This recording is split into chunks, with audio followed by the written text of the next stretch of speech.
আপনার কষ্টের কথা পড়তে গিয়ে একটা ছেলে 1450 বছর পর কাঁদছে। ফেরেশতারা কি এগুলো বলে আপনাকে ইয়া রাসূলুল্লাহ সাল্লাল্লাহু আলাইহি ওয়াসাল্লাম?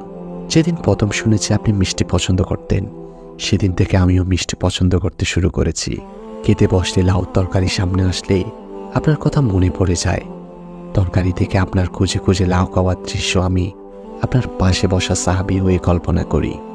রাতের আধারে জল পড়া চাঁদটাকে দেখলেই আপনার কথা সর্বপ্রথম আমার মনে পড়ে যায়।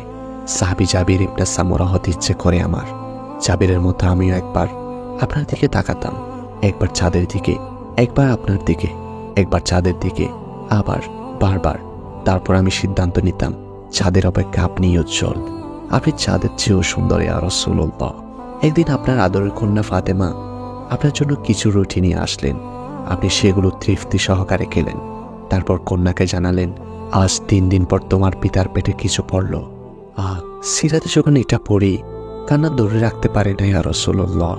আপনার জন্য আমার পিতামাতা কোরবান। আপনাকে ভালোবাসি কতটা তা জানি না, তবে সিরা পড়তে গিয়ে আপনি যুদ্ধের ময়দানে আহত হয়েছেন, আপনি না খেয়ে দেখেছেন, এগুলো পড়লে আমার চোখে পানি আসে। আমি ফুফিয়ে ফুফিয়ে কাঁদি। সিরায় যখন আপনার উপর অত্যাচারের বর্ণনা আসে তখন আমার সর্বাঙ্গে জ্বালাক্রোধের আগুন আমাকে অস্থির করে তোলে। শুধুমাত্র আপনি কেঁদেছেন অতটুকু শব্দ কাঁদুনিতেই আমার কান্নার হিসকি ধরে রাখতে পারি না। আপনার কষ্টের কথা পড়তে গিয়ে 1450 বছর পর একটা ছেলে কাঁদছে। ফেরেশতারা কি এগুলো বলে আপনার কাছে? আপনি কি তখন জানতে চান আমার নাম? এটাকেই কি প্রেম বলে? ভালোবাসার মানে কি তবে এটাই যা আমি আপনার প্রতি অনুভব করি? অতটুকু কি সম্বল বানিয়ে কি আমি আল্লাহর সামনে দাঁড়িয়ে বলতে পারবো আমি নিঃস্ব, আমার কাছে কিছু নেই গো আমার রব, শুধু আমার কাছে আছে তোমার এবং তোমার রাসূলের প্রতি ভালোবাসা।